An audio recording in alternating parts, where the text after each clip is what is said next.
அரசாங்க துணை தலைமை வழக்கறிஞர் கேவின் மொராய்ஸ் படுகொலையில் மரண தண்டனைக்கு உள்ளான முன்னாள் ராணுவ மருத்துவர் குணசேகரன் தனது தண்டனையை மறுபரிசீலனை செய்ய கூட்டரசு நீதிமன்றத்தில் புதிய மனு தாக்கல் செய்துள்ளார்.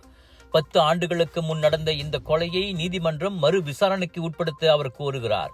1995ஆம் ஆண்டு கூட்டரசு நீதிமன்ற விதிகளின் 137வது பிரிவின் கீழ் அவர் மனு தாக்கல் செய்துள்ளார். இந்த விதி கடுமையான அநீதியை சந்தித்ததாக கருதும் தரப்புகள் கூட்டரசு நீதிமன்றத்தின் தீர்ப்பை மறுபரிசீலனை செய்ய அனுமதிக்கிறது. அவ்வகையில் மேல்முறையீட்டில் தனது தரப்பு வாதங்கள் சரியாக பரிசீலிக்கப்படவில்லை என குணசேகரன் கூறுகிறார்.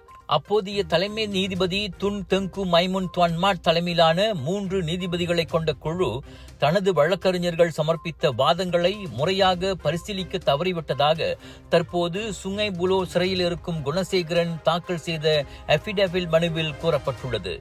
இதனால் இயற்கை நீதி மீறப்பட்டுள்ளது. மற்ற 2 குற்றவாளிகளுடன் ஒப்பிடும்போது தண்டனையிலும் வேறுபாடு உள்ளது. இது நீதிக்கு புறம்பான தவறான செயலாகும் என்றும் குணசேகரன் குறிப்பிட்டுள்ளார். இந்த வழக்கை மீண்டும் விசாரிக்க வேண்டுமா இல்லையா என்பதை கூட்டரசு நீதிமன்றம் விரைவில் தீர்மானிக்க உள்ளது. கேவின் மொராய்ஸ் கொலையில் முக்கிய குற்றவாளியான குணசேகரனுக்கு உயர் நீதிமன்றம் விதித்த மரண தண்டனையை கடந்த ஜூலையில் கூட்டரசு நீதிமன்றம் நிலைநிறுத்தியது.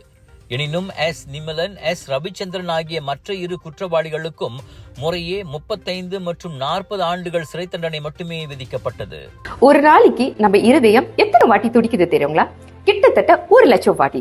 நம்ம தூங்குற நேரத்துல இருதயம் மெதுவா துடிக்கும்.